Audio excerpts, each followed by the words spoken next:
وعلى أهل بيته الطيبين الطاهرين المعصومين ولعنة الله على أعدائهم أجمعين. أما بعد، فقد قال الله سبحانه تبارك وتعالى في كتابه الحكيم وقوله الحق. بسم الله الرحمن الرحيم. ومن آياته أن خلق لكم من أنفسكم أزواجا لتسكنوا إليها وجعل بينكم مودة ورحمة إن في ذلك لآيات لقوم يتفكرون. صلوات پڑھیں بر محمد اور آل محمد. صلی علی محمد و آل محمد. مکتب آل محمد کا چھوٹا سا طالب علم ہوں، اور طالب علم ہونے کے عنوان سے سوچتا ہوں اور پھر طالب علم ہونے کے ہی حیثیت سے اپنے قوم اور سماج کے درمیان گفتگو کرتا ہوں. 5 روزہ مجالس کا عنوان ہے فاطمی گھرانہ. اس عنوان پہ گفتگو کرنے کے لیے قرآن کریم کی جس آیہ مبارکہ کو سرنامہ سخن قرار دیا ہے، اس میں اللہ کا ارشاد ہو رہا ہے وَمِنْ آيَاتِهِ أَنْ خَلَقَ لَكُم مِّنْ أَنفُسِكُمْ أَزْوَاجًا لِتَسْكُنُوا إِلَيْهَا. اللہ کی نشانیوں میں سے ایک نشانی یہ ہے کہ اس نے تمہارے ہی درمیان سے ایک کو شوہر بنایا اور ایک کو اس کی زوجہ، ایک کو مرد اور ایک کو خاتون بنایا. اس سے تمہارے خدا کا عرفان ہوتا ہے، اس میں تمہارے خدا کی نشانیاں ہیں. کیوں ایک کو مرد بنایا اور کیوں ایک کو خاتون بنایا؟ لِتَسْكُنُوا إِلَيْهَا، تاکہ زندگی میں سکون پیدا ہو جائے، زندگی میں اطمینان حاصل ہو. اس لیے ایک کو مرد اور ایک کو خاتون بنایا. وَجَعَلَ بَيْنَكُمْ مَوَدَّةً وَرَحْمَةً. اور صرف یہی نہیں کہ ایک کو اللہ نے مرد پیدا کر دیا اور ایک کو خاتون.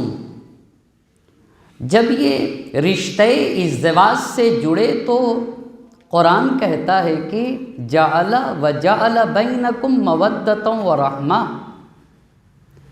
یہ اگر مرد کے یہاں زوجہ کی محبت پائی جاتی ہے یا شریک حیات کے یہاں شوہر کی الفت پائی جاتی ہے، تو اس میں کس کا کردار ہے؟ سوچا تم نے؟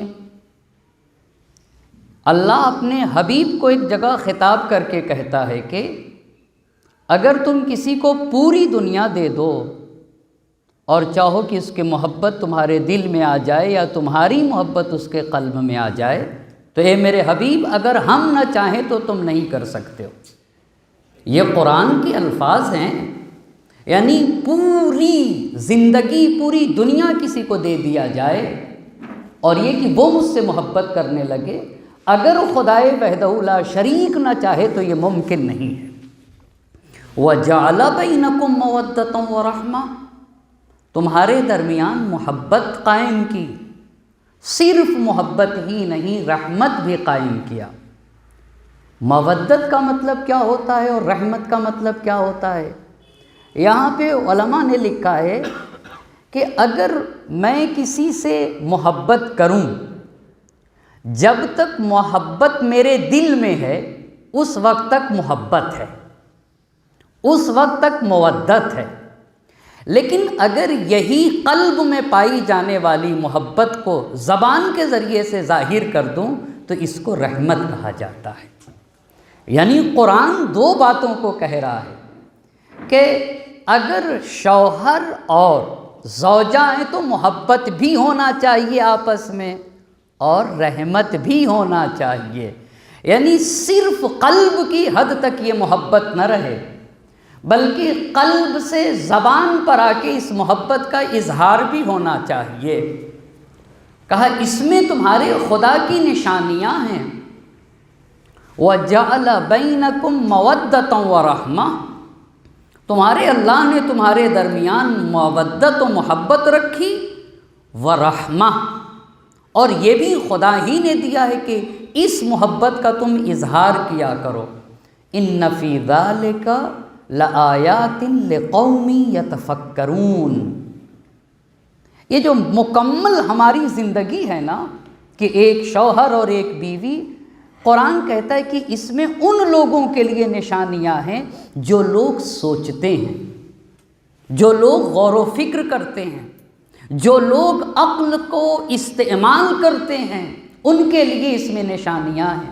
آپ کو پتہ ہے کائنات کی ہر شے کو ایک کو مادہ بنائے اور ایک کو نر، اور یہ خود قرآن نے کہا وَمِن كُلِّ شَيْءٍ خَلَقْنَا زَوْجَيْن، ہر شے کو ہم نے زوج بنایا ہے، ایک مادہ اور ایک نر۔ کہا اس سے پہچانو مجھ خدا کو، فقط ایک ہی ذات ہے جو وحدہ لا شریک ہے۔ یہ قرآن کریم کی اس آیے مبارکہ کا ترجمہ پیش کیا ہے کہ وَمِنْ آیَاتِهِ، خدا کی نشانیوں میں سے ایک نشانی یہ ہے کہ تم میں سے ایک کو مرد بنایا اور ایک کو زوجہ، ایک کو شوہر اور ایک کو بیوی۔ عنوان گفتگو ہے فاطمی گھرانہ، لہٰذا آج کی مجلس میں جن باتوں کو عرض کرنا چاہوں گا، بڑی اہم باتوں کو آپ کے درمیان پیش کرنے کی کوشش کروں گا۔ سب سے پہلے ہمیں جاننا یہ ہوگا کہ گھر کسے کہتے ہیں۔ آیا ہمیں پتہ ہے کہ گھر کی ڈیفینیشن کیا ہے؟ گھر اور گھرانہ کسے کہا جاتا ہے؟ دوسری بات یہ ہے کہ گھر کو ہونا کیسا چاہیے؟ بس پہلی چیز یہ ہوئی کہ گھر کہتے کسے ہیں، دوسری بات یہ ہوئی کہ گھر کو کیسا ہونا چاہیے، اور تیسری بات یہ ہے کہ قرآن نے کتنے طرح کے گھروں کا تذکرہ کیا ہے، اور چوتھی بات یہ ہے کہ فاطمی گھرانے کی کیا خصوصیات ہونا چاہیے، یعنی جن لوگوں کا شہزادی دو عالم حضرت فاطمہ الزہرا سلام اللہ علیہا سے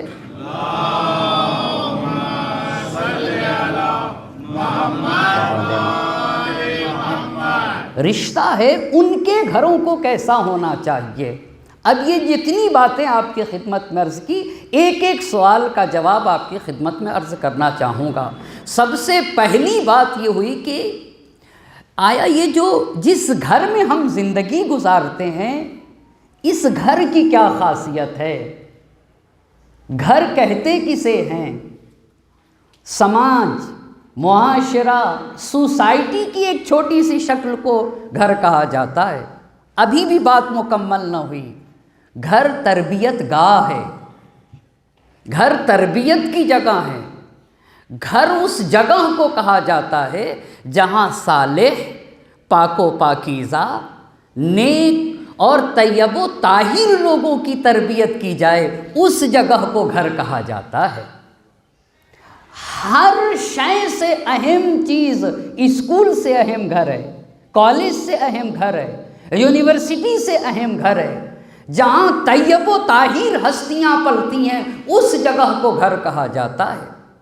تو اب میں آپ سے یہ پوچھنا چاہوں گا، ہر گھر میں عظیم عظیم ہستیاں کیوں نہیں پیدا ہوتی؟ ہر گھر میں علامہ بحر العلوم کیوں نہیں پیدا ہو جاتے؟ کیوں کچھ خاص ہی گھروں میں عظیم شخصیتیں جنم لیتی ہیں؟ اس کا مطلب یہ ہوا کہ گھر فرق کرتے ہیں، گھر فرق کرتے ہیں۔ اسی لیے نبی گرامی حضرت محمد مصطفیٰ صلی اللہ علیہ وآلہ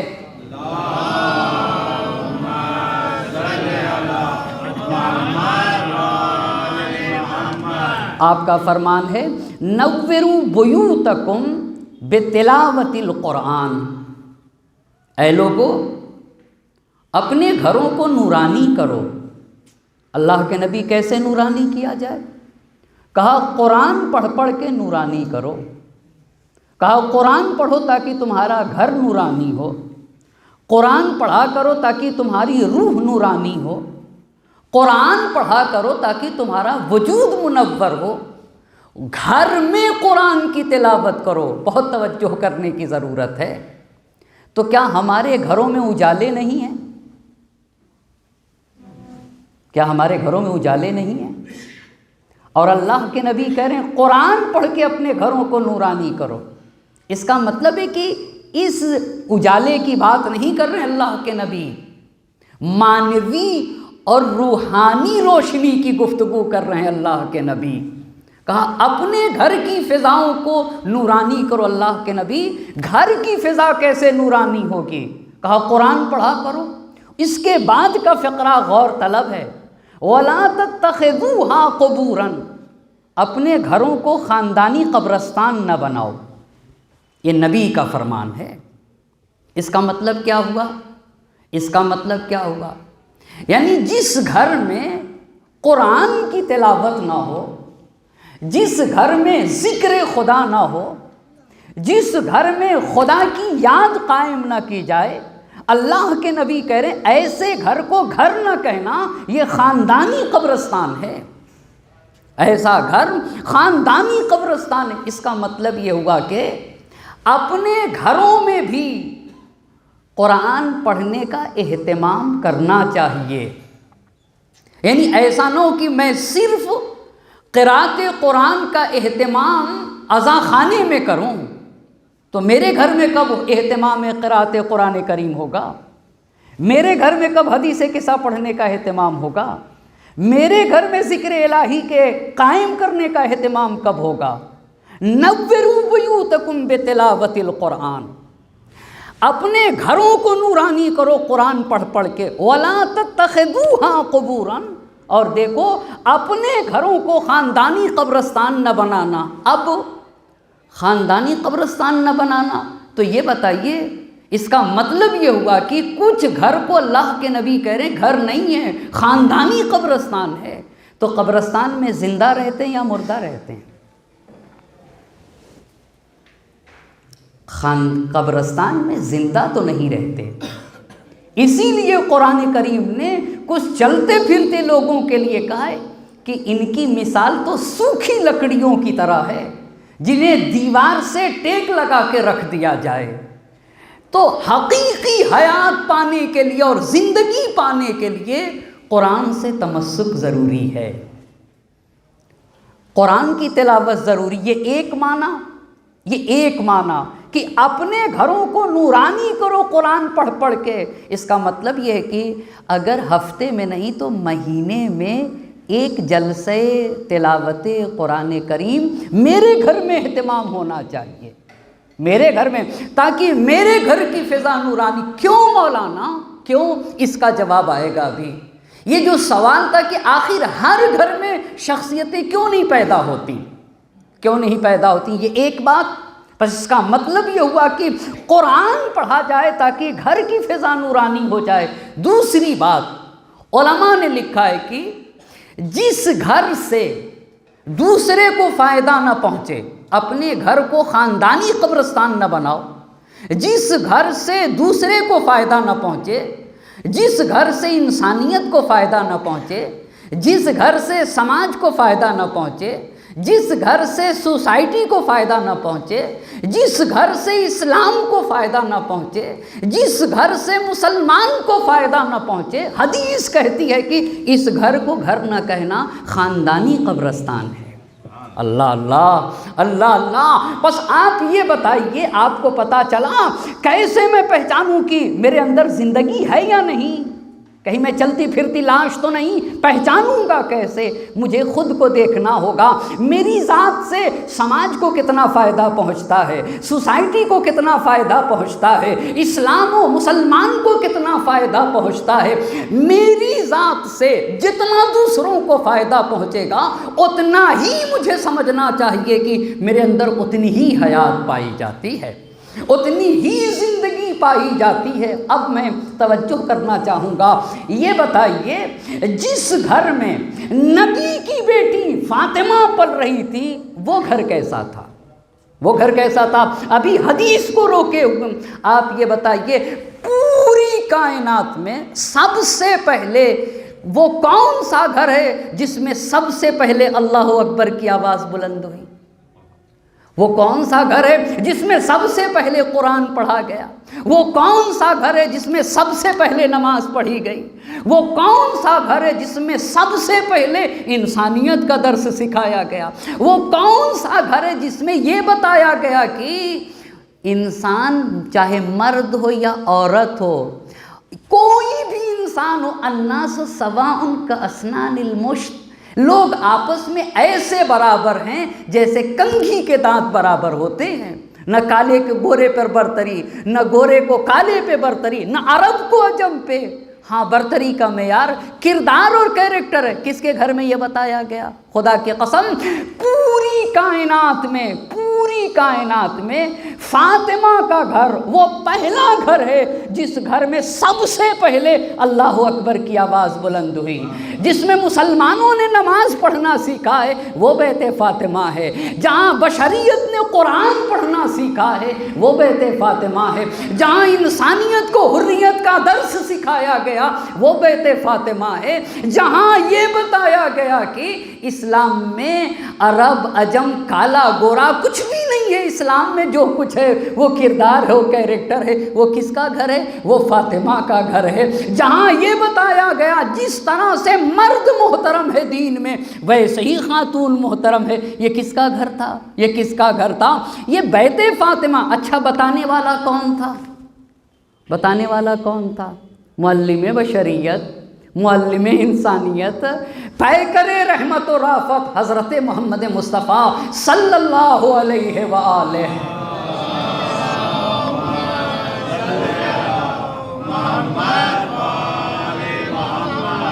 اب ایک جملہ کہنا چاہوں گا، اس کا مطلب یہ ہوگا کہ پوری کائنات میں جب تک دین اور علم کا چراغ روشن ہے، کس کا احسان ہے بشریت پہ؟ کس کا احسان ہے؟ بیت فاطمہ کا۔ علم کہاں سے پھیلا؟ فاطمہ کے گھر سے پھیلا۔ دین کہاں سے پھیلا؟ فاطمہ کے گھر سے پھیلا۔ اس کا مطلب یہی کہنا چاہ رہے تمہارا گھر بھی ایسا ہی ہونا چاہیے جس کے گھر سے انسانیت کو فائدہ پہنچے نا، بشریت کو فائدہ پہنچے، سماج اور معاشرے کو فائدہ پہنچے۔ حدیث کہتی ہے اسے گھر کہا جائے گا، اسے گھر کہا جائے گا۔ لیکن اگر انسان کو فائدہ نہ پہنچے، انسانیت کو فائدہ نہ پہنچے، بشریت کو فائدہ نہ پہنچے، سماج اور معاشرے کو فائدہ نہ پہنچے، تو حدیث کہتی ہے کہ اسے گھر نہ کہنا، اسے خاندانی قبرستان کہہ دینا۔ تو اللہ کے نبی رہنے والے کو کیا کہا جائے ایسے گھروں میں؟ کہا ایسے گھروں میں رہنے والوں کو زندہ نہ کہنا، یہ مردہ ہیں، یہ مردہ ہیں۔ اس مردگی سے نکلنے کے لیے قرآن سے تمسک کرنا ہوگا۔ نوروا بیوتکم بتلاوت القرآن، قرآن پڑھ کے اپنے گھروں کو نورانی کیا کرو۔ ولا تتخذوها قبورا، دیکھو اپنے گھروں کو خاندانی قبرستان نہ بنانا۔ اب توجہ کرنے کی ضرورت ہے، اسی لیے جوش ملی آبادی نے بڑی پیاری بات کہی ہے، بڑی پیاری بات کہی ہے، پھر تو کھل جائے گی یہ بات کی بے حب انام۔ کچھ لوگ ہیں سماج و معاشرے میں دو طرح کے لوگ ہیں۔ کچھ لوگوں کو دوسروں کی بالکل فکر نہیں ہے، ایسا لگتا ہے کہ جیسے ان کے وجود میں پتھر کا کوئی ٹکڑا رکھا ہوا ہو، پتھر،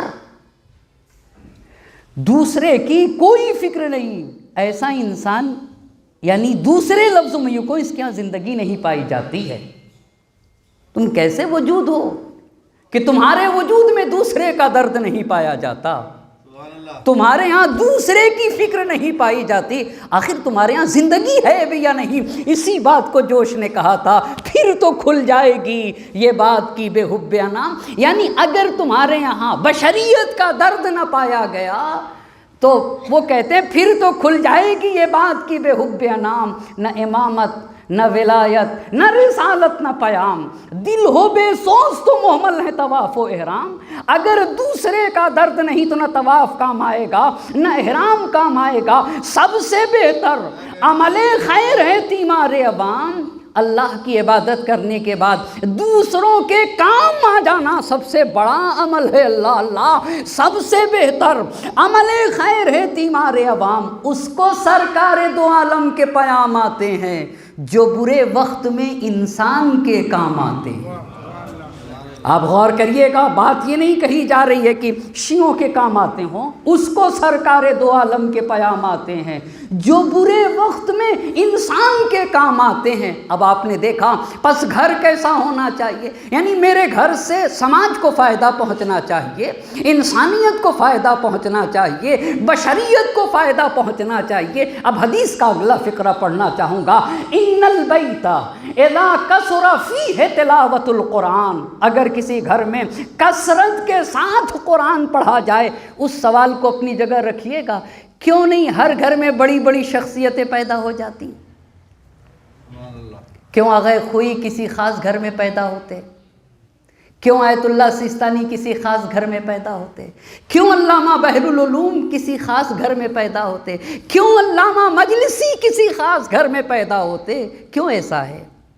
علامہ شرف الدین علی اللہ مقامہ، کیوں کیوں کیوں؟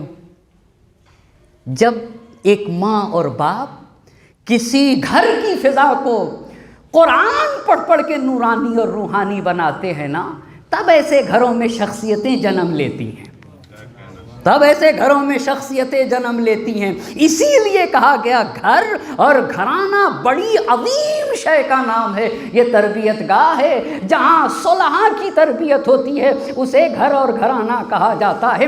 حدیث نے کہا ان البیت اذا کثر فیہ تلاوت القرآن کثر خیرہ، جس گھر میں قرآن پڑھا جائے گا کثرت کے ساتھ، وہ گھر بابرکت بن جاتا ہے۔ وَاتَّسَعَ أَهْلُهُ، اور اس گھر کے رہنے والوں میں خوشحالی آتی ہے۔ اتنا ہی نہیں، وَتُضِيءُ لِأَهْلِ السَّمَاءِ كَمَا تُضِيءُ النُّجُومُ لِأَهْلِ الدُّنْيَا، وہ گھر آسمان والوں کے لیے ایسے نور افشانی کرتا ہے جیسے ستارے زمین والوں کے لیے، ستارے زمین والوں کے لیے۔ یہ بتائیے اس حدیث میں کتنی پیاری مثال ہے۔ جس گھر میں قرآن پڑھا جائے وہ گھر آسمان والوں کے لیے ستارہ بنتا ہے، جیسے ستارے زمین والوں کے لیے۔ تو ستارہ کسی ایک قوم کو نور پہنچاتا ہے؟ آپ بتائیں، کسی ایک مذہب کے لوگوں کو یہ دیکھتا ہے کہ نہیں اس کو مجھے فائدہ پہنچانا ہے، اس کو فائدہ نہیں پہنچانا ہے؟ حدیث کیا کہنا چاہتی ہے؟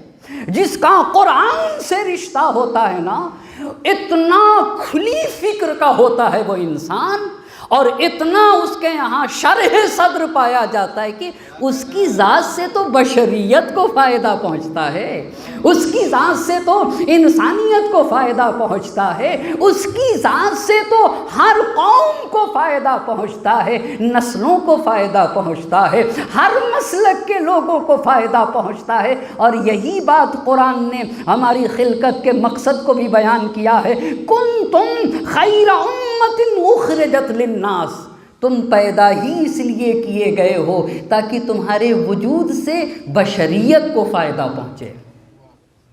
مسلمانوں کی بات نہیں کہی جا رہی ہے، بشریت کو فائدہ پہنچے۔ بس دیکھا عزیزان، اس کا مطلب یہ ہوا کہ گھر، ہاں پس گھر کسے کہتے ہیں یہ تو واضح ہوگا، گھر تربیت گاہ ہے، گھر صالح طیب و طاہر پاک و پاکیزہ لوگوں کے پروان چڑھنے کی جگہ ہے۔ جہاں علامہ مجلسی پڑھتے ہیں اسے گھر کہا جاتا ہے، جہاں علامہ ہلی کی تربیت ہوتی ہے نا اسے گھر کہا جاتا ہے، جہاں عظیم عظیم ہستیاں پروان چڑھ کے سماج اور معاشرے میں آ کے سماج اور معاشرے کی اصلاح کرتے ہیں اس جگہ کو گھر کہا جاتا ہے۔ یہ گھر کی فضا کو نورانی کون بناتا ہے؟ کون بناتا ہے؟ ماں اور باپ۔ کون بناتا ہے؟ ماں اور باپ۔ عزیزان محترم، پس دیکھا، ہاں پس گھر یعنی جو تربیت گاہ، گھر ہونا کیسا چاہیے؟ گھر ایسا ہو کہ اس گھر سے اسلام کو فائدہ پہنچے، مسلمان کو فائدہ پہنچے، انسانیت کو فائدہ پہنچے، بشریت کو فائدہ. یہ کیسے ہوگا؟ کیسے ہوگا؟ کیا فائدہ صرف پیسے سے پہنچے گا؟ نہیں صاحب، نہیں صاحب. اس گھر میں ایسی محبت ہے، بہت توجہ کریے گا، شوہر اور بیوی کے درمیان ایسی محبت ہے کہ بستی والے کہتے ہیں کہ ہمارا رہنا ہو تو ایسے رہنا چاہیے جیسے یہ میاں بیوی رہتے ہیں. دیکھا نا، فائدہ پہنچ رہا ہے، فائدہ پہنچ رہا ہے. آگے اور محلے والے لوگ کہیں گے، شہر والے لوگ کہیں گے، اور بات آگے بڑھے گی. زندگی کا سلیقہ چاہیے تو ان گھر والوں سے سیکھو. یہ بھی اذان لأہل السماء کما تضیء النجوم لأہل الدنیا. یہ گھر نورانی بن جائے گا، اس کا اخلاق آئیڈیل بنے گا، ان کا کردار آئیڈیل بنے گا، ان کے رہنے کا طریقہ آئیڈیل بنے گا، ان کی آپسی محبت آئیڈیل بن جائے گی. بس گھر ایسا ہونا چاہیے کہ میرے گھر سے اسلام کو، مسلمان کو، بشریت کو، انسانیت کو، سماج اور معاشرے کو فائدہ پہنچنا چاہیے. یہی دین میں انسان کے خلقت کا مقصد بھی ہے. ایک صلوات پڑھ دے بر محمد اور آل محمد.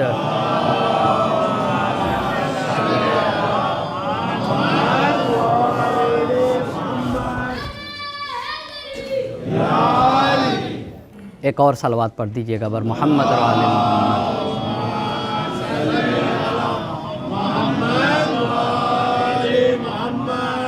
بس پہلی بات آپ کی خدمت میں عرض کیا کہ گھر کسے کہتے ہیں. دوسری بات یہ ہوئی کہ گھر کیسا ہونا چاہیے. تیسری بات یہ ہے کہ قرآن کریم نے کتنے طرح کے گھروں کا تذکرہ کیا ہے. آیا گھر سب ایک جیسے ہیں یا نہیں؟ گھر بھی الگ الگ ہوتے ہیں. اور قرآن کریم نے، اللہ کی کتاب نے کتنے طرح کے گھروں کا تذکرہ کیا. اور ان سارے گھروں میں کون سا گھر ہمارے لیے آئیڈیل بن سکتا ہے؟ کون سا گھر ہمارے لیے نمونہ عمل بن سکتا ہے؟ کون سا عمل ہم کس گھر کو اپنے لیے آئیڈیل بنا سکتے ہیں؟ اگر آپ قرآن کریم کی طرف نگاہ کریے گا تو قرآن کریم نے چند گھروں کا تذکرہ کیا ہے. پہلا گھر جہاں شوہر بھی بیکار ہے اور بیوی بھی نالائق ہے، یہ پہلا گھر ہے. آپ کو پتہ ہے اللہ کے نبی کا فرمان ہے کہ وَمِن سعادت المرء المسلم، ایک مسلمان انسان کی خوش نصیبی یہ ہے کہ اس کے پاس چند چیزیں اچھی ہونا چاہیے. پہلی بات الزوجۃ الصالحہ. الزوجۃ الصالحہ، کیا اچھا ہونا چاہیے؟ بیوی اچھی ہو. دوسری بات گھر بڑا ہونا چاہیے. المسکن الوسیع، ایک مومن کا گھر بڑا ہونا چاہیے. اچھا ہونا چاہیے یا نہیں ہونا چاہیے؟ جی، مومن کا گھر بڑا ہونا چاہیے یا نہیں ہونا چاہیے؟ حدیث ہے نا. ایک صلوات پڑھ دیجئے بر محمد اور آل محمد.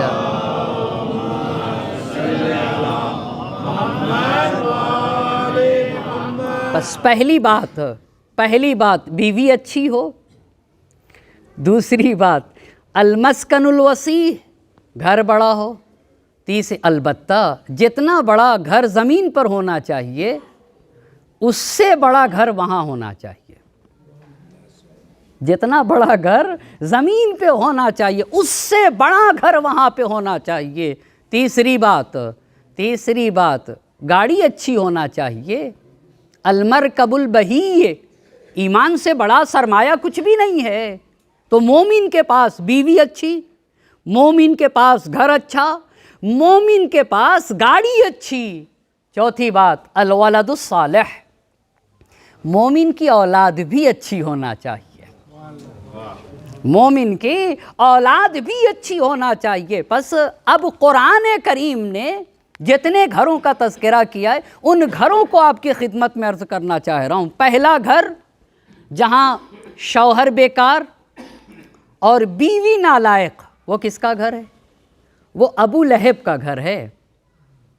وہ ابو لہب کا گھر ہے.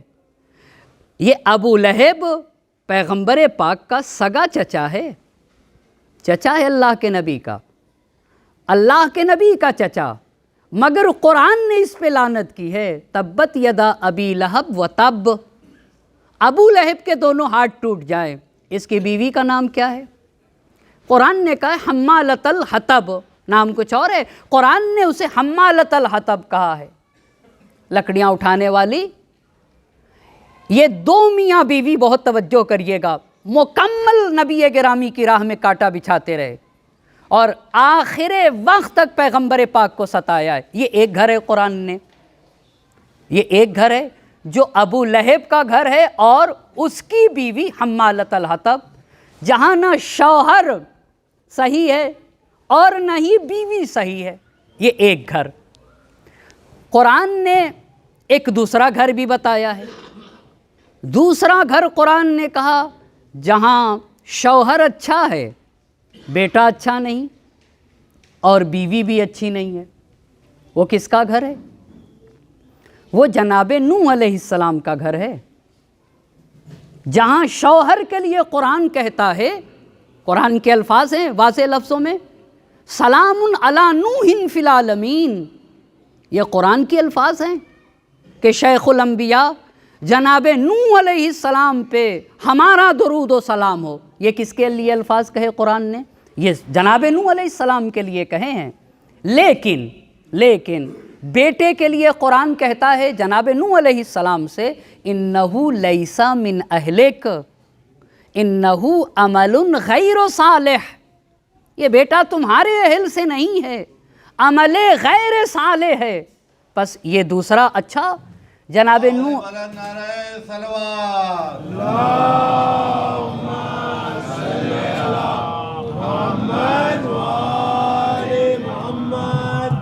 ایک اور صلوات پڑھتے ہیں بر محمد اور آل محمد۔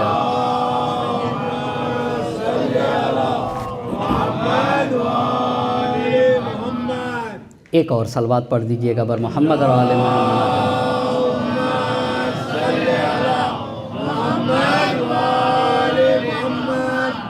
اب پہلا گھر ابو لہب کا ہوا، نہ شوہر کسی کام کا نہ بیوی۔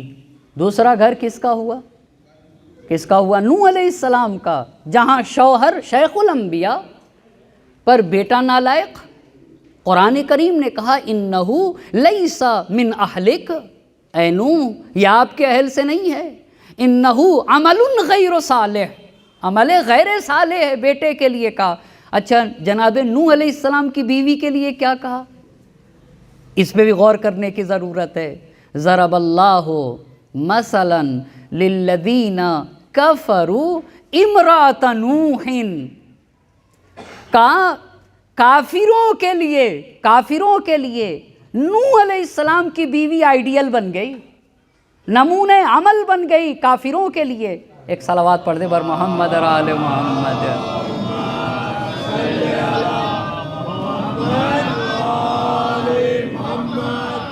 ایک اور صلوات پڑھ دیں۔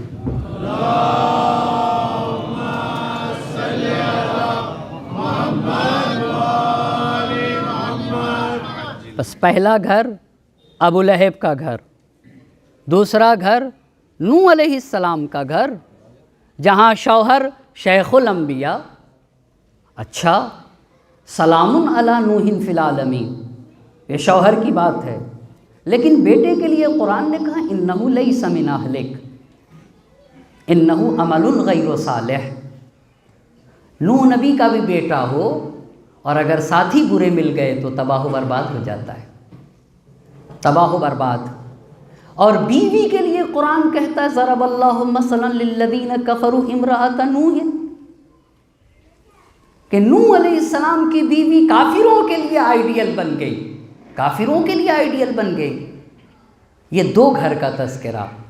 تیسرا گھر، شوہر اچھا نہیں ہے بیوی اچھی ہے، کس کا گھر ہے؟ فرعون کا۔ فرعون کے لیے قرآن نے کیا کہا؟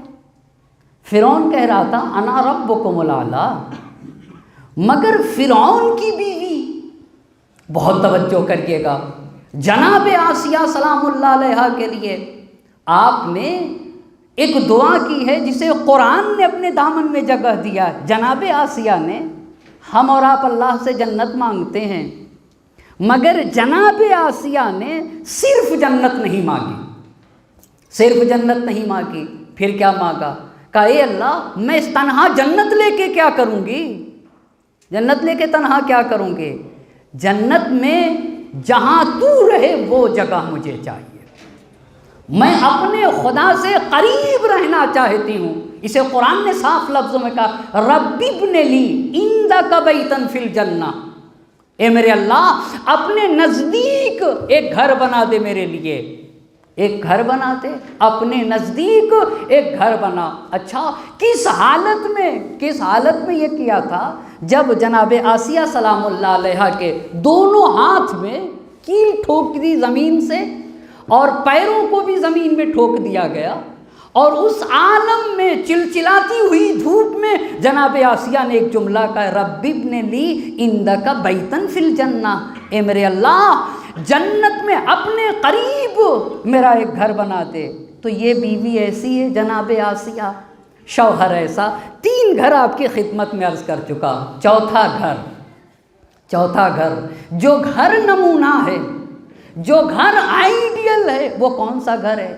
اگر شوہر دیکھیے تو وہ بھی مثل و بے نظیر، اگر زوجہ دیکھیے تو کائنات میں اس کی نظیر نظر نہیں آتی ہے، اور اگر بچے دیکھیے تو ان جیسا نہ ملے گا۔ وہ کس کا گھر ہے؟ وہ علی و فاطمہ کا گھر ہے، وہ علی اور فاطمہ کا گھر ہے۔ اللہ اللہ، جن کے شان میں سورہ دہر اترا ہے، هل أتى على الإنسان حين من الدهر لم يكن شيئا مذكورا، کیا انسان پہ وہ وقت نہیں آیا کہ انسان قابل ذکر بھی نہ تھا؟ انسان قابل ذکر، جو انسان قابل ذکر نہ تھا اپنی تربیت کر کے کس مقام تک پہنچا ہے؟ قرآن کے الفاظ ہیں وَيُطْعِمُونَ الطَّعَامَ عَلَىٰ حُبِّهِ مِسْكِينًا وَيَتِيمًا وَأَسِيرًا۔ ابھی کہا نا گھر سے دوسروں کو فائدہ پہنچنا چاہیے، کہا یہ گھر وہ گھر ہے کہ جو یتیموں کو اپنا کھانا کھلا دے، مسکینوں کو کھلا دے، فقیروں کو کھلا دے، اور کھلانے کے بعد بہت توجہ کریے گا، کھلانے کے بعد یہ کہتے ہیں انما نطعمکم لوجہ اللہ، ہم تو صرف اور صرف خدا کے لیے کھلاتے ہیں، لا نرید منکم جزاء ولا شکورا، ہم تو نہ تم سے بدلہ چاہتے ہیں اور نہ ہی شکریہ کی توقع رکھتے ہیں۔ ایسا گھر ہمارے لیے آئیڈیل ہے۔ آپ کو پتہ ہے شہزادی دو عالم کی شادی سن 2 ہجری میں ہے، سن 2 ہی ہجری میں جنگ بدر ہے، سن 3 ہجری میں جنگ احد ہے، سن 5 ہجری میں جنگ خندق ہے، سن 6 ہجری میں صلح حدیبیہ ہے، سن 7 ہجری میں جنگ خیبر ہے، سن 8 ہجری میں فتح مکہ ہے، سن 9 ہجری میں مباہلہ ہے، اور مباہلہ کے بعد حجۃ الوداع ہے، حجۃ الوداع کے بعد نبی کی وفات ہے، نبی کی وفات کے بعد شہزادی دو عالم کی شہادت ہے۔ یعنی جب سے ازدواجی زندگی میں منسلک ہوئی مسلسل جنگ ہی جنگ ہے بھائی۔ 2 ہجری میں جنگ، 3 ہجری میں جنگ، 5 ہجری میں جنگ، 6 میں صلح حدیبیہ، 7 ہجری میں جنگ، 8ویں ہجری بھی فتح مکہ، اور پھر مباہلہ۔ اور اس میں کیسے بچوں کی تربیت کی ہے، بھائی صاحب اللہ اللہ، ایک ہستی کو حسین کہا جاتا ہے، ایک دوسری ہستی کو حسن کہا جاتا ہے، ایک خاتون کو زینب کہا جاتا ہے، اور ایک کو ام کلثوم کہا جاتا ہے۔ حسین کی مثال لا سکتی ہے دنیا؟ ہاں میں جوش سے پوچھنا چاہوں گا، جوش آپ بتائیے نا، زہرا کا حسین کیسا ہے؟ تو جوش ایسے کہتے ہیں قطرے دل میں لیے ایک سمندر تھے حسین، ذات واحد میں سمیٹے ہوئے لشکر تھے حسین، دین آداب رفاقت کے پیمبر تھے حسین، جان دینے پہ جب آئے تو 72 تھے حسین، جان دینے پہ جب آئے تو 72 تھے حسین۔ سرفرشتوں کے یہاں آج بھی غم ہوتے ہیں، ایسے انسان رسولوں میں بھی کم ہوتے ہیں۔ اللہ اللہ، سرفرشتوں کے یہاں آج بھی کم خم ہوتے ہیں، ایسے انسان رسولوں میں بھی کم ہوتے ہیں۔ حیف جس قوم کا سلطان ہو ایسا انسان، ہمارا رہنما حسین ہے۔ حیف جس قوم کا سلطان ہو ایسا انسان، وہ رہے خستہ پریشان معطل حیران۔ تم کیوں پریشان ہو؟ تمہارا تو رہنما حسین ہے، تم کیوں پیچھے ہو؟ تم میں کیوں جہالت؟ تم میں کیوں بد اخلاقی، تم میں کیوں غربت، تم میں کیوں بد اخلاقی، تم کیوں برائیوں کی طرف بڑھتے ہو؟ تمہارا تو آقا حسین ہے۔ اللہ اللہ، حیف جس قوم کا سلطان ہو ایسا انسان، وہ رہے خستہ پریشان معطل حیران، نہ شرر بار ترنگی نہ دہکتے ارماں۔ تم میں آگے بڑھنے کی للک کیوں نہیں پائی جاتی؟ تم آگے کیوں نہیں بڑھتے ہو؟ تمہیں تو آگے بڑھنا چاہیے۔ نہ شرر بار ترنگی نہ دہکتے ارماں، جس کی آنکھیں فقط آباد ہوں سینے ویراں۔ اپنے سینوں کو آباد کرو۔ اللہ اللہ، کیسے سینوں کو آباد کیا جائے گا؟ وفا کے ذریعے سے، تقوی کے ذریعے سے، پرہیزگاری کے ذریعے سے، ایثار کے ذریعے سے۔ جرأت و ہمت و ایثار و وفا کچھ بھی نہیں، ذکر مولا پہ کراہوں کے سوا کچھ بھی نہیں۔ اسی لیے جوش نے بڑی پیارے الفاظ میں کہا تھا، نازش نوع بشر فخر ابوجد تھے حسین۔ جس پہ بشریت ناز کرے اسے حسین کہا جاتا ہے، جس پہ فاطمہ فخر کرے اسے حسین کہتے ہیں، جس پہ علی افتخار کرے اسے حسین کہتے ہیں، جس پہ رسول ناز کرے اسے حسین کہا جاتا ہے، جس پہ مشیت الہی فخر کر لے اسے حسین کہا جاتا ہے۔ نازش نوع بشر فخر ابوجد تھے حسین، مفرد و مستند و اشرف و امجد تھے حسین، سجدہ کرتا تھا جسے کعبہ وہ معبد تھے حسین۔ اللہ اللہ، دنیا کعبے کو سجدہ کرتی ہے اور کعبہ حسین کو سجدہ کرتا ہے۔ نماز کو حیات کہاں سے ملی؟ دین کو بقا کہاں سے ملی؟ سجدوں کو زندگی کہاں سے ملی؟ انسانیت کو معراج کہاں سے ملی؟ خدا کی قسم، وہ جگہ جہاں انسانیت کو معراج ملتی ہے نا، اسی کو فرش اعلیٰ کہا جاتا ہے۔ جہاں بندہ اپنے محبوب سے قریب ہوتا ہے اسی کو فرش اعلیٰ حسینی کہا جاتا ہے۔ جہاں روحی انقلاب آ جائے اسی کو فرش اعلیٰ حسین کہا جاتا ہے۔ جہاں بہتا ہوا انسان راہ راست پہ آ جاتا ہے اسی کو فرش اعلیٰ کہا جاتا ہے۔ یہ فرش اعلیٰ نہیں، یہ کوثر حسینی ہے۔ اللہ اللہ، یہ کوثر حسینی ہے۔ ان مجلسوں میں آنے والا فرش اعلیٰ پہ نہیں آتا، کوثر حسینی میں آتا ہے، اور کوثر حسینی میں نہا کے اپنی روحوں کو طیب و طاہر کیا کرتا ہے، اپنے وجود کو پاک و پاکیزہ بناتا ہے۔ نازش نوع بشر فخر ابوجد تھے حسین، مفرد و مستند و اشرف و امجد تھے حسین، سجدہ کرتا تھا جسے کعبہ وہ معبد تھے حسین۔ نقطۂ پختگی فکر محمد تھے حسین، جس کے وجود سے دین کو حیات ملی اسے حسین کہا جاتا ہے۔ جہاں نمازوں کو زندگی ملی وہ در حسین ہے، جہاں عبودیت کو معراج مل گئی وہ در حسین ہے۔ یہ نہ ہوتے تو یقین صید گماں ہو جاتا، اگر حسین نہ ہوتے تو ایمان شک میں بدل جاتا، اگر حسین نہ ہوتے تو ایمان وہم میں بدل جاتا، یہ نہ ہوتے تو یقین صید گماں ہو جاتا، آخری شعلہ پیغام دھواں ہو جاتا، دین محمد مصطفیٰ کا پتہ نہ چلتا، اگر حسین جیسی ذات نہ ہوتی۔ یہ ایک ذات ہے جو آغوش فاطمہ اور علی میں بنی۔ اللہ اللہ، ایسا گھر کوئی ڈھائے تو کیا کوئی گھر بتا سکتا ہے؟ کوئی مورخ بتا سکتا ہے؟ کوئی محدث بتا سکتا ہے؟ جس گھر میں حسین پل رہے تھے اس گھر کی روحانی فضا کیا تھی، اس گھر کی معنوی فضا کیا تھی، اس گھر کی نورانی فضا کیا تھی؟ اللہ، کوئی بتا سکتا ہے؟ کوئی بتا سکتا ہے؟ ہم نے تو تاریخ میں دیکھا ہے، اس گھر میں جب ایک کنیز پل کے نکلی تو قرآن بولتی ہوئی نکلی، قرآن بولتی ہوئی نکلی۔ اس کا مطلب کیا ہوا؟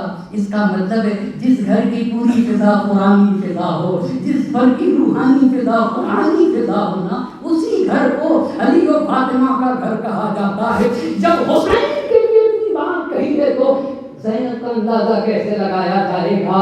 یہ بھی تو اسی گھر میں پلی ہے نا۔ خدا کی قسم، فارسی زبان کے شاعر نے کہا تھا، کربلا در کربلا می موند گھر زینب نہ بود، کربلا کربلا میں دفن ہو جاتی اگر زینب نہ ہوتی۔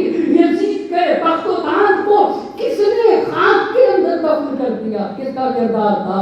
زینب کا کردار تھا نا۔ علی و فاطمہ کی آغوش تربیت میں پلی ہوئی زینب زینب کا کردار تھا، اسی لیے جوش نے کہا تھا، زینب کبریٰ سلام اللہ علیہا کے حوالے سے کہوں گا، بے درد کے حسرت کو نکلتے نہیں دیکھا، کاغذ کی کبھی ناؤ کو چلتے نہیں دیکھا، ظالم کو کبھی پھولتے پھلتے نہیں دیکھا، اللہ اللہ، بے درد کے حسرت کو نکلتے نہیں دیکھا، کاغذ کی کبھی ناؤ کو چلتے نہیں دیکھا، ظالم کو کبھی پھولتے پھلتے نہیں دیکھا، ٹھوکر ہے یہ وہ جس سے سنبھلتے نہیں دیکھا، ٹھوکر ہے یہ وہ جس سے سنبھلتے نہیں دیکھا، وہ تخت ہے کس قبر میں وہ تاج کہاں ہے، یزید کی بات کر رہے ہیں، وہ تخت ہے کس قبر میں وہ تاج کہاں ہے، اے خاک بتا زور یزید آج کہاں ہے، اللہ اللہ، اما دور سے جو لوگ شام گئے اور جائیں گے، دور سے شہزادی کا روضہ نظر آتا ہے،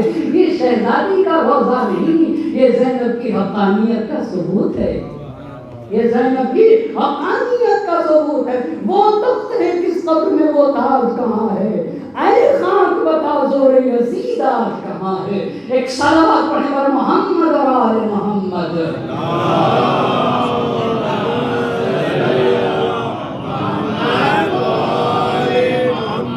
گھر کیسا ہو، گھر ایسا ہو، گھر کہتے کسے ہیں، چار طرح کے، یہی تو آخری گھر بتایا، علی و فاطمہ، جہاں شوہر علی مرتضیٰ ہیں، جہاں زوجہ فاطمہ الزہرا سلام اللہ علیہا، اور ان کی آغوش میں جب پلے تو کوئی حسین بنا، کوئی حسن بنا، کوئی زینب اور کوئی ام کلثوم، یہ گھر ہمارے لیے آئیڈیل ہے، یہ گھر ہمارے لیے نمونہ عمل ہے، اسی لیے بنایا ہے فاطمی گھرانہ۔ اب توجہ کرنے کی ضرورت ہے، ہم کیا کریں، ہم کیا کریں کہ ہمارے اندر بھی علی اور فاطمہ کے درمیان جو الفت پائی جاتی تھی اس کی ایک جھلک آ جائے،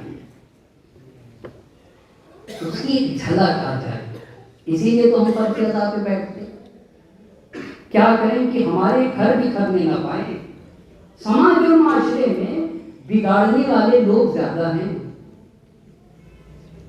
بنانے والے لوگ کم ہیں، بنانے والے لوگ کم ہیں۔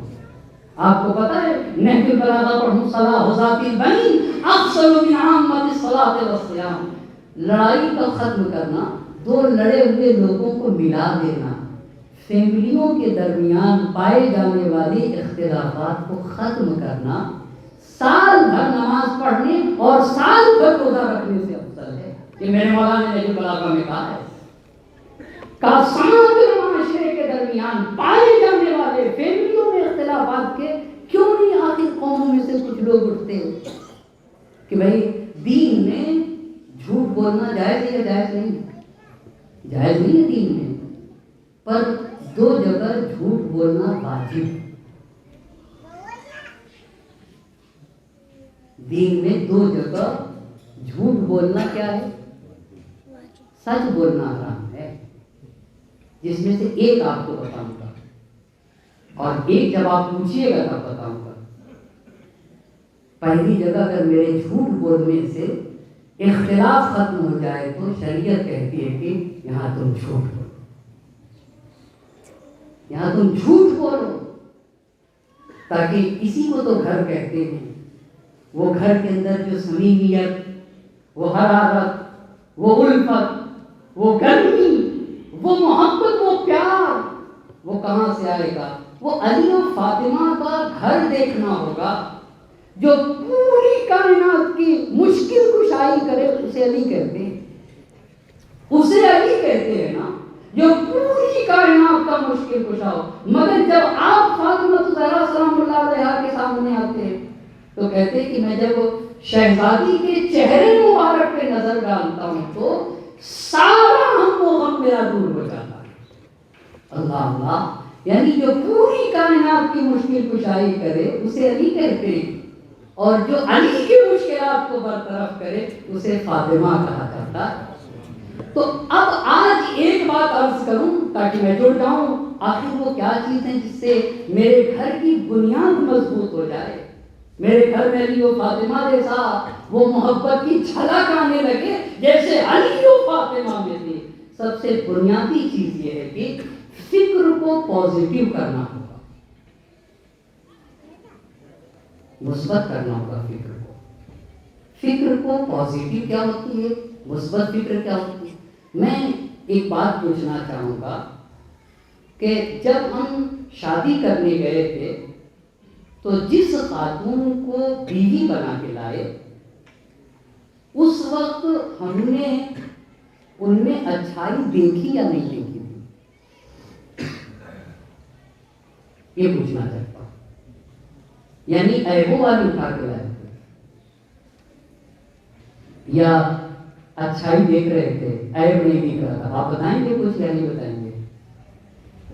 یا ہماری بیوی نے جب ہاں کہا تھا، ہاں اس لیے کہ وہ ہاں نہ کہیں تو شادی نہیں ہوتی، جب ہاں کہا تھا تو انہوں نے ہم میں کچھ اچھائی دیکھی تھی یا ہم کمیوں کے پیکر تھے؟ کیا تھا آپ بتائیے؟ اچھائی آپ نے دیکھی تھی یا نہیں دیکھی تھی؟ اچھا، تو وہ اب جب اختلاف ہو رہا ہے تو وہ اچھائی کہاں گئی؟ وہ اچھائی کہاں گئی؟ اب توجہ کریے، ایک روایت پڑھوں گا، میں آہستہ آہستہ اپنے وقت سے نزدیک ہو رہا ہوں، ایک صلوات کا سہارا دے اور محمد و آل محمد۔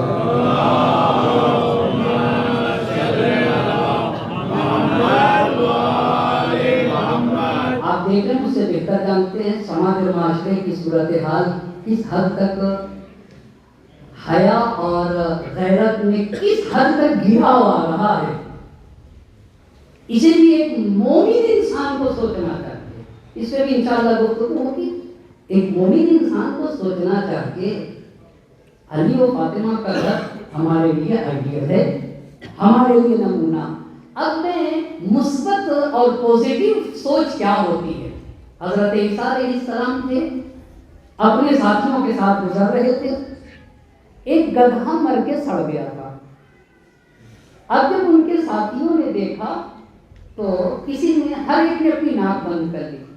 کوئی کہہ رہا تھا کہ اس کا آگے کا پیر سڑ گیا، کوئی کہہ رہا تھا اس کا پیٹ سڑ گیا، کوئی کہہ رہا تھا کہ اس کے یہاں سے بدبو آ رہی ہے، کوئی کہہ رہا تھا دیکھیے اس کا یہ حصہ سڑ جل گیا۔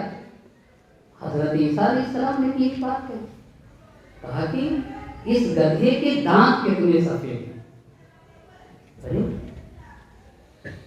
بھی ایک ہی صاحب کے لوگ، انہوں نے صرف سڑا گلا دیکھا، انہوں نے کیا دیکھا؟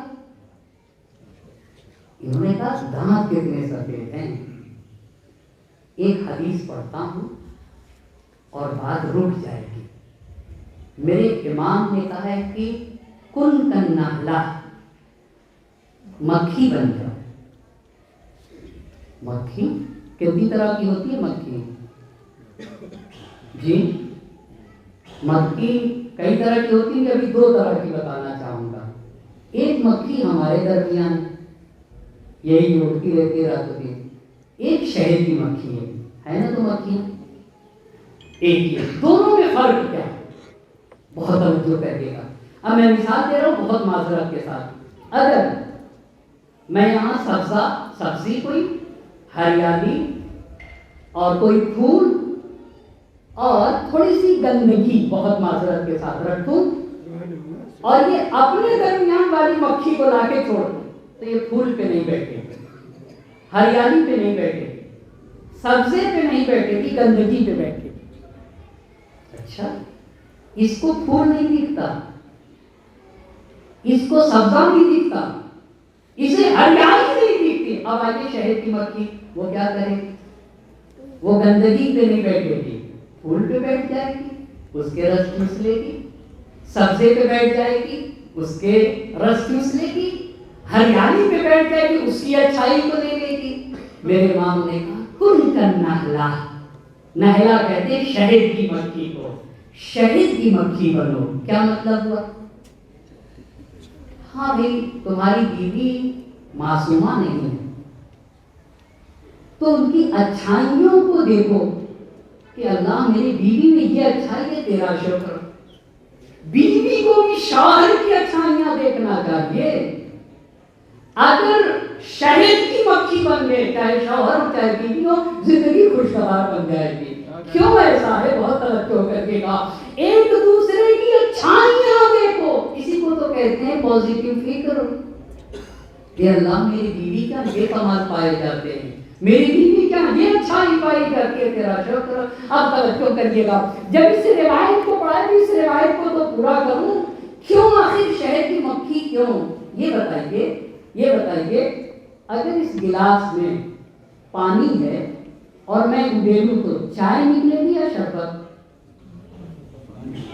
جی کیوں؟ اس لیے کہ اس میں پانی ہے. اس کا مطلب کیا ہوتا ہے کہ جو ان پٹ ہوتا ہے وہی آؤٹ پٹ ہوگا. بہت توجہ کرنے کی ضرورت ہے. یعنی جیسا، توجہ کریے گا، میرا ان پٹ کیسا ہے،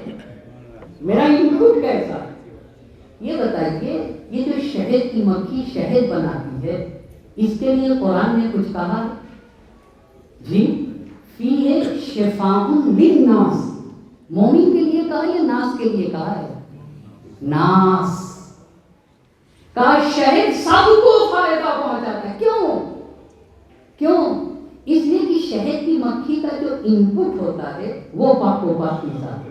وہاں یاسوب ان کا جو سردار ہوتا ہے اس کو یاسوب کہا جاتا ہے، جیسے میرے مولا کو یاسوب الدین کہا جاتا ہے. جب شہد کی مکھی رس چوس کے آتی ہے اور شہد بنانے جاتی ہے تو وہ چیک کرتا ہے ان کا سردار کہ کہیں خراب چیز تو نہیں ہے. اگر خراب لے کے آتی ہے تو میں اس کو قتل مار دیتا ہے. تو ان پٹ جب اچھا ہوگا تو آؤٹ پٹ کیا ہوگا؟ اچھا ہوگا. میرے مولا نے کہا شہد کی مکھی میں 3 باتیں پائی جاتی ہیں. اذا اکلت طیبا، جو اس کا ان پٹ ہے وہ طیب ہوتا ہے. اذا وضعت طیبا، جب ان پٹ طیب ہوتا ہی ہے تو آؤٹ پٹ بھی کیا ہوگا؟ طیب ہوتا ہی ہوگا. بہت توجہ کریے گا. تیسری بات آپ سے پوچھنا چاہتا ہوں، یہ بتائیے پھول نازک ہے یا نہیں؟ پھول بھائی لوہا تو نہیں ہے نا، کتنا نازک ہے آپ بتائیے گا. ایک بچہ مسل دے تو فوراً مسل جائے گا کہ نہیں؟ شہد کی مکھی جب اس پہ بیٹھ کے رس چوستی ہے اور پھر اڑ جاتی ہے تو پھول کو نقصان پہنچتا ہے یا نہیں؟ آپ بتائیے. پہنچتا ہے جی؟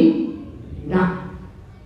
اچھا، کن نحلہ، شہد کی مکھی بنو. ان پٹ طیب ہوتا ہے یعنی ایمان سچا ہے. ایمان جب سچا ہوگا نا آؤٹ پٹ اچھا، عمل اچھا ہو جائے گا. اچھا، تیسری چیز کیا ہے کہ رس چوس لیتی ہے، پھول کو صدمہ نہیں پہنچتا. یا پہنچتا ہے؟ نہیں پہنچتا. شہزادی کی حدیث پڑھتا ہوں، من کان یؤمن باللہ والیوم الآخر، جو انسان اللہ اور قیامت پر ایمان رکھتا ہے، یعنی ان پٹ ایمان اور کیا ہے؟ ان پٹ. من کان یؤمن باللہ والیوم الآخر فلیقل الخیر، اس کی زبان سے صرف خیر نکلتا ہے، صرف اور صرف خیر. ابھی یسکت، اگر خیر نہیں نکلتا ہے تو خاموش رہتا ہے. پازیٹیو فکر کا مطلب یہ ہے، آگے کی بات انشاءاللہ کل آپ کی خدمت میں عرض کروں گا. پازیٹیو کا مطلب یہ ہوتا ہے کہ میرے اندر بھی کمیاں اچھائیاں بھی ہیں، بیوی کے اندر بھی کمیاں اور اچھائیاں. زندگی میں آج سے اصول بنا لیا جائے کہ ایک دوسروں کی اچھائیوں کو دیکھا جائے اور اچھائیوں کو پانے کے بعد شکر کیا جائے کہ معبود تیرا شکر کہ میری بیوی کے ہاں یہ اچھائی پائی جائے. اور بیوی بھی ایسے، اگر میرے شوہر کے یہاں کمی ہے تو اچھائیاں بھی یہی ہے. یہ پہلی بات. اس پہ کل انشاءاللہ کہ وہ باتیں ہیں جس سے میرے گھر کی بنیاد مضبوط ہو جائے گی. میں قوم اور سماج اور معاشرے کے لوگوں سے کہنا چاہوں گا کہ کچھ لوگ اس کی فکر کریں کہ لوگوں کے گھروں کو ٹوٹنے نہ دیں. سال بھر نماز پڑھنے سے بہتر ہے کہ ٹوٹے ہوئے گھروں کو ملا دیں. یہ علی و فاطمہ سے سیکھنا ہوگا. آپ بتا سکتے ہیں کہ رسول اپنی بیٹی سے کیسی محبت کرتے تھے اور علی و فاطمہ میں کیسی محبت تھی. یبن العم کہا، یبن العم، اپنے شوہر کو یبن العم، میرے چچا کے بیٹے. یا ابن الحام. اور اسی طریقے سے علی مرتضیٰ بھی شہزادی کا نہایت احترام کرتے تھے. اور پھر اللہ کے نبی کیسا کرتے تھے؟ یہ گھر کی صمیمیت ہے. جب بھی علی و فاطمہ کے گھر اللہ کے نبی جاتے تھے تو حسن و حسین کو چومتے تھے. یہ محبت ہے، یہ الفت ہے، یہ پیار ہے. یہ ہمارے گھروں میں ہونا چاہیے. یہ ہمارے گھروں میں اپنی بیٹیوں سے محبت کرو. اپنی بیٹی کو تو اتنا محبت کرو کہ وہ پھر کسی کی محبت کی محتاج نہ. نبی اپنی جگہ سے بلند ہو جائے اور فاطمہ کو اپنی جگہ پہ بیٹھا لے. وہ بھی اس زمانے میں جہاں بیٹی کو ننگ و آر سمجھا جاتا تھا. نبی کا آخری وقت تھا اور نبی کی آنکھوں میں آنسو تھے. اور آنکھوں میں صرف آنسو نہ تھے، مقصد کے الفاظ ہے کہ آنکھوں سے نکل کے رخسار پہ آنسو جاری تھے. اور اتنا روئے اللہ کے نبی، اتنا روئے کہ اللہ کے نبی کی ریش مبارک تر ہو گئی.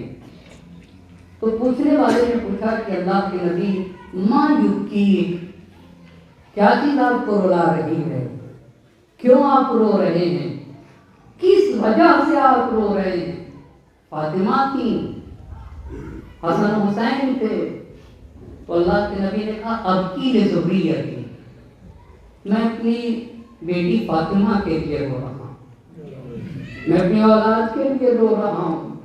اللہ کے نبی نے کہا کہ میں دیکھ رہا ہوں کہ میری بیٹی فاطمہ پہ ظلم اٹھایا جائے گا، میری بیٹی کو ستایا جائے گا، میری بیٹی پہ مصیبتوں کے پہاڑ توڑے جائیں گے. اور میں دیکھ رہا ہوں اپنی نگاہوں سے کہ میری بیٹی مدینہ کی گلیوں میں کہتی پھرے گی یا بتا یا بتا. میری بیٹی کہتی پھرے گی بابا بابا بابا میری مدد کو آؤ. مگر میری امت کا کوئی بھی امتی میری فاطمہ کی مدد کرنے کو نہ آئے گا. نبی کی بیٹی نبی کے یہ کلمات سن رہی تھی. ایک مرتبہ تڑپ کے رونے لگی. نبی نے پوچھا فاطمہ تم کیوں رو رہی ہو؟ کہا بابا میں اپنے اوپر ہونے والے مصائب کی وجہ سے نہیں رو رہی ہوں، میں دیکھ رہی ہوں کہ میرا بابا قریب دنیا سے رخصت ہو جائے گا. اجرکم اللہ، اللہ کسی غم میں نہ رلائے سوائے مظلوم کربلا کے. بابا آپ بہت جلدی مجھ سے رخصت ہونے والے ہیں.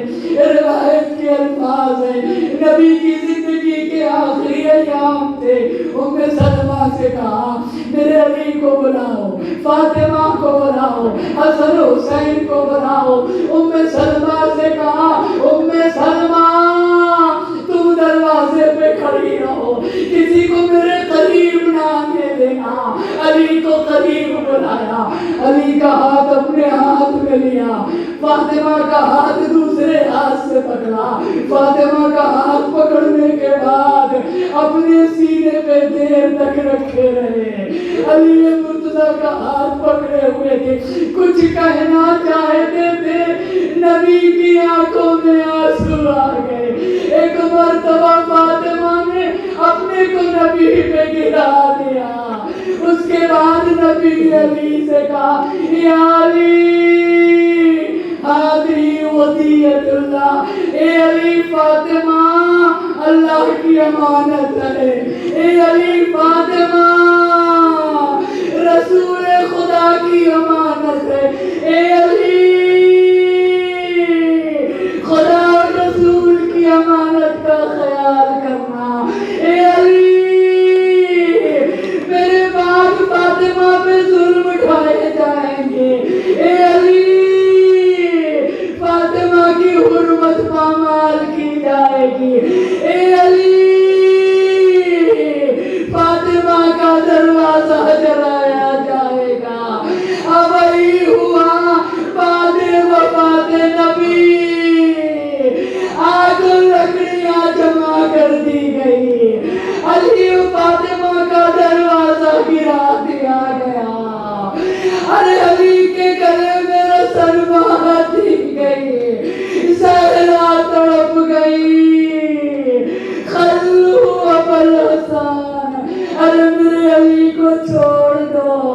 ورنہ میں اپنے سروں کے بال بکھیر دوں گی۔